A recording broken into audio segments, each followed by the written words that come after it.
السلام علیکم ورحمۃ اللہ وبرکاتہ نحمده ونصلي على رسوله الكريم أما بعد فأعوذ بالله من الشيطان الرجيم بسم الله الرحمن الرحيم لو أنزلنا هذا القرآن على جبل لرأيته خاشعا متصدعا من خشية الله وقال رسول الله صلى الله عليه وسلم خيركم من تعلم القرآن وعلمه أو كما قال رسول الله صلی اللہ علیہ وسلم۔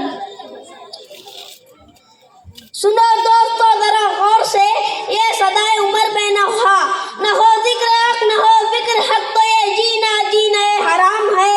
یا الہی جسم میں جب تک ہماری جان ہے، تجھ پہ صدقے تیرے محبوب کے قربان ہے۔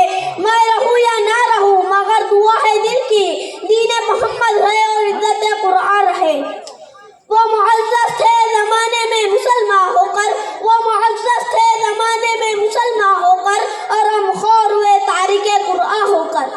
قابل صد احترام ہمارے معزز مہمانان اور معزز و محترم علماء و اساتذہ اکرام اور دیگر مہمان گرامی، السلام علیکم ورحمۃ اللہ وبرکاتہ۔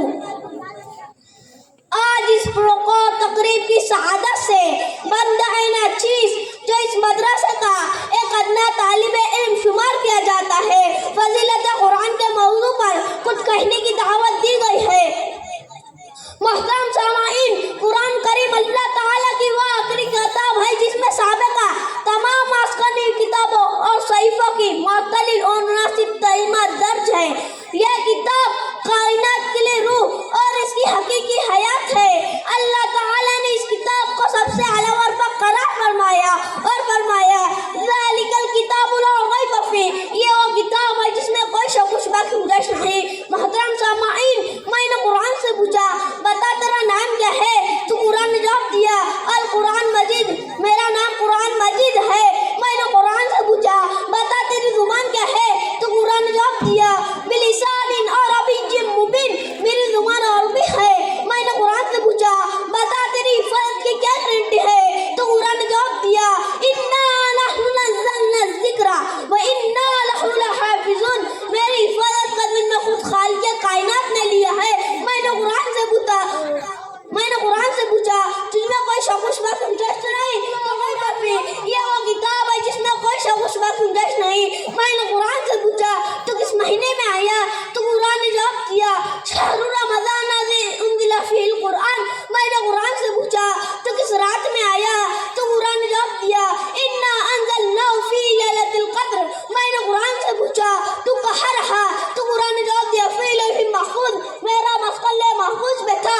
میں نے قرآن سے پوچھا تو کس پر نازل ہوا؟ تو قرآن نے جواب دیا نزل علی محمد، حضرت محمد صلی اللہ علیہ وسلم پر نازل ہوا۔ میں نے قرآن سے پوچھا تو کیوں آیا؟ تو قرآن نے جواب دیا ہدی للناس، لوگوں کی ہدایت کے لیے۔ محترم سامعین حضرات توجہ فرمائے، میں نے قرآن سے پوچھا اے کتاب تو یہ بتا اگر تجھے پڑھے تو اس پر کیا انعام ہے؟ تو قرآن نے کہا مجھے پڑھے تو ثواب، مجھے پڑھاؤ تو ثواب، مجھے سنو تو ثواب، میری محفل میں جا کر بیٹھو تو ثواب، میرے پڑھنے والے بچے کے سر پر ہاتھ پھیرو تو ثواب، میرے پڑھنے والے عالم کو اچھی نظر سے دیکھو تو ثواب۔ میں کراتا پاس ثواب ہی ثواب ہوں، مجھے اگر دیکھ کر بڑھ ناصرہ خواہ بن جاؤں گے، مجھے سوار کر بڑا قاری بن جاؤں گے، مجھے یاد کر لو تو حافظ بن جاؤں گے، مجھے پڑھانے بیٹھوں گے تو استاد بن جاؤں گے، میرا ترجمہ کروں گے تو عالم بن جاؤں گے، میری تشریح کروں گے تو مفسر بن جاؤں گے، میرے مطابق فیصلہ کروں گے تو قاضی بن جاؤں گے، اور مجھ پر عمل کروں گے تو ولی اللہ بن جاؤں گے۔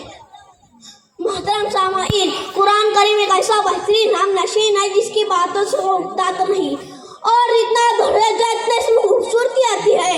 جب پرانی آیتوں سے قاری نے اپنی آنکھیں ٹھنڈی کر لی تو میں نے اسے کہا تمہیں اللہ تعالیٰ کی رسی مل گئی ہے، آپ اسے مضبوطی سے پکڑ لو اور یہ اعلان کرتے رہو کتابوں میں جو افضل ہے اسے قرآن کہتے ہیں، کتابوں میں جو افضل ہے اسے قرآن کہتے ہیں، اسے جس نے اتارا ہے اسے رحمان کہتے ہیں۔